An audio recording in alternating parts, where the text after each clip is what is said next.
नमस्कार मित्रांनो, आज आपण चाललो आहे पांडवकालीन एका हनुमान मंदिरामध्ये.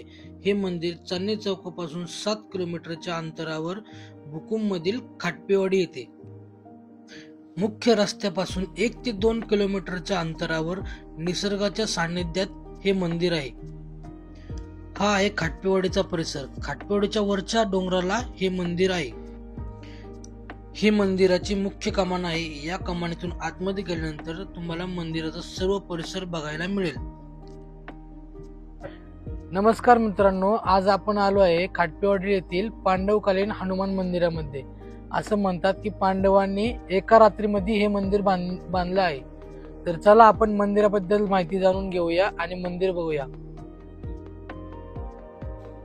मुख्य मंदिराच्या बरोबर समोर एक वडाचे झाड आहे. त्या वडाच्या झाडाखाली भरपूर छोट्या छोट्या मूर्त्या आहेत. असं बोलतात की या मूर्त्या म्हणजे मुख्य मंदिराचे सर्व राखणदार आहेत असं बोललं जातं.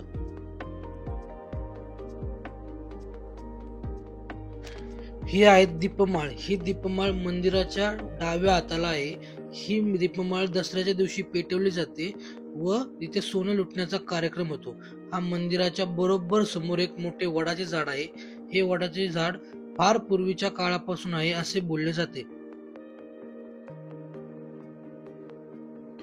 सर्व मंदिराचा परिसर बघून झाल्यानंतर मी आता निघालोय मुख्य मंदिराकडे. मुख्य मंदिर एकदम दगडामध्ये बांधलेले होते.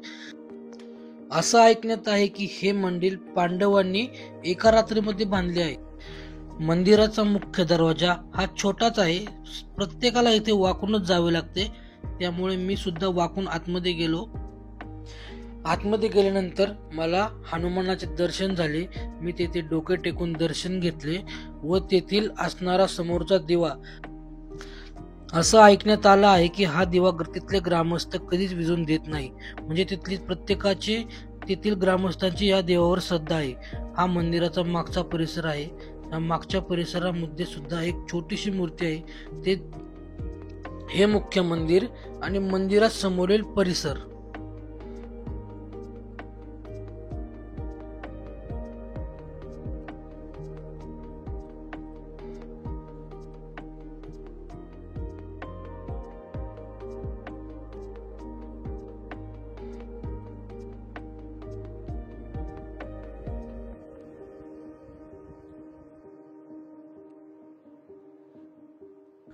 आपण आता तेथील ग्रामस्थांकडून मंदिराबद्दल माहिती जाणून घेऊया.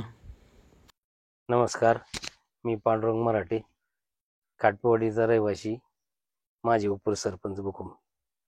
आज आपण या मारुती मंदिराविषयी नाही का तुम्हाला काही महत्व सांगणार आहे. तसं पाहता हे मारुती मंदिर पांडवकालीन मंदिर आहे. या मंदिराचं वैशिष्ट्य असं आहे की इथं आजपर्यंत लेडीज वरती कुणी आजपर्यंत मंदिराच्या गाभाऱ्यात आजपर्यंत कुणी गेलं नाही. लेडीज कधीच आजपर्यंत कुठं गेलं नाही आतमध्ये. आणि दुसरा विषय की पहिलं साप वगैरे काय असं चावला तर इथं मंदिरापाशी आणून ठेवायची. तर ते मंदिर आज या गावावाडीशी सगळी एकदम नावाजलेलं. ह्या मंदिरामध्ये दर्शनवारी पूजा केली जाते. आणि दुसरा विषय की ह्या गावामध्ये की एक सोटा पद्धत आहे की ज्याच्या घरी सोट्या जाईन तो त्यांनी सकाळ संध्याकाळी वात लावायची. आणि त्यानंतर हनुमान जयंतीला मोठा कार्यक्रम असतो. आज पाठ जागरण असतं आणि सकाळी हनुमान जन्म झाल्यानंतर दुपारी जेवणाचा कार्यक्रम असतो. पूर्ण जेवणाचा कार्यक्रम अख्ख्या गावावाडीशी सगळी येऊन जेवणाचा कार्यक्रम इथं असतो. हे मंदिर पांडवकालीन असून इथं समोरच्या सीतेचा संसार आहे. समोरच्या डोंगरावर तिथं सीतेचा संसार म्हणजे म्हणजे त्यांनी वास्तव्य केलेले. तिथं दगडामध्ये तिथं भांडी पळपट दगडाची भांडी वगैरे सगळं तिथं आहे. आणि तिथून हे मंदिर पांडवकालीन आहे की रात्रीतून मंदिर हे उभारलेलं आहे असं पूर्वज सगळी सांगतात. या मंदिराचं वैशिष्ट्य दुसरं असं की म्हणजे 50 वर्षापूर्वी देवाची मळी काढली असेल, पण त्याच्यानंतर देवाला पूर्ण ती मळीनी पूर्ण देवाच्या अंगावरती तो लेप ह्याचा आलेला होता पण सगळ्या युवक वर्गांनी ग्रामस्थांनी एक ठराव केला की बाबा ती त्याच्यावरची मळी काढायची. तर आम्ही एक योग्य दिवस बघून ती देवाची मळी काढलेली आम्ही. तो 60 किलो ती मळी भरली होती. त्यानंतर हनुमान जयंती नंतर दुसऱ्या दिवशी ती आळंदीला नेऊन आम्ही ती मळी विसर्जित केलेली तिथं. तर तेव्हापासून एकदम देवाची मूर्तीचं सांगायचं म्हणलं तर एकदम पूर्ण पाषाण दगडामध्ये कोरीव मूर्ती आहे ती. अशी काळी ही मूर्ती होती. त्याला आता परत आम्ही ते माजणं वगैरे जास्ती करीत नाही. वर्षातून एकदा करतो आम्ही माजणं त्याचं हनुमान जयंती या टायमाला. पण त्यामुळे जास्ती काही आणि मंदिराचं पूर्ण ह्यो परिसर पाहता तर एकदम व्यवस्थित आहे. प्रसन्न वाटतं. इथं येणारी जाणारी लोक येत्यात बसतात. आणि आजपर्यंत लेडीज तर आतमध्ये कधी गेलेलीच नाहीये कुणी. म्हणजे आमच्या आजोबा पंजोबापासून सांगितलेलं की कुणी तिथं आतमध्ये कुणी गेलेलं नाही आजपर्यंत. आणि लेडीज वगैरे येतात याला वट सावित्री पौर्णिमाला.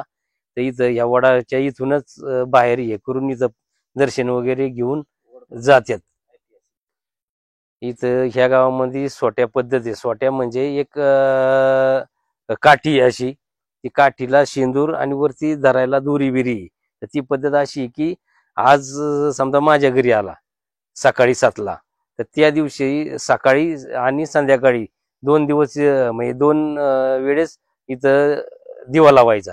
दुसऱ्या दिवशी आम्ही दुसऱ्याच्या दिवस सकाळी 7ला द्यायचा. मग तो दिवस दुसऱ्यांनी 2 दिवस लावायचा. अशी पद्धत वर्षानुवर्ष ती काठी फिरत आलेली. ती काठी पण अशी आहे की म्हणजे आम्हाला आठवत नाही तिच्या अगोदरपासून ती सोट्या पद्धती 50 वर्ष होऊन गेला असेल त्या काठीला पण. त्यामुळं कुणाला सांगायला लागत नाही. ज्याच्या तिथं जाईन त्यांनी ते देवाचं दिवाबत्ती करायची.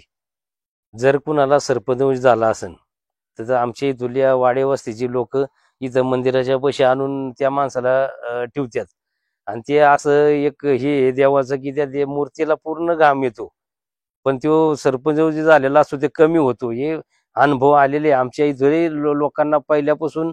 पहिली दवाखान्याचं नेण्या आणण्याची पद्धत म्हणजे हे गाड्या घोड्यांची हे नव्हतं, सुविधा नव्हती. पण आज इथं आणल्या की सगळ्यांना गुण आलेला. माणूस कुठला दगावल्या गेला नाही आजपर्यंत.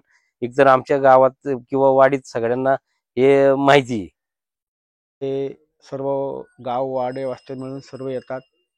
दर शनिवारी तेल वात लावतात. हनुमान जयंती इथं साजरी होती. सकाळी अभिषेक वगैरे होती, पूजा होती. नंतर आम्ही भजन करतो. हनुमान जन्म साजरा करतो भजनाने. त्यानंतर सर्व ग्रामस्थ इथे येतात. भंडारा केला जातो.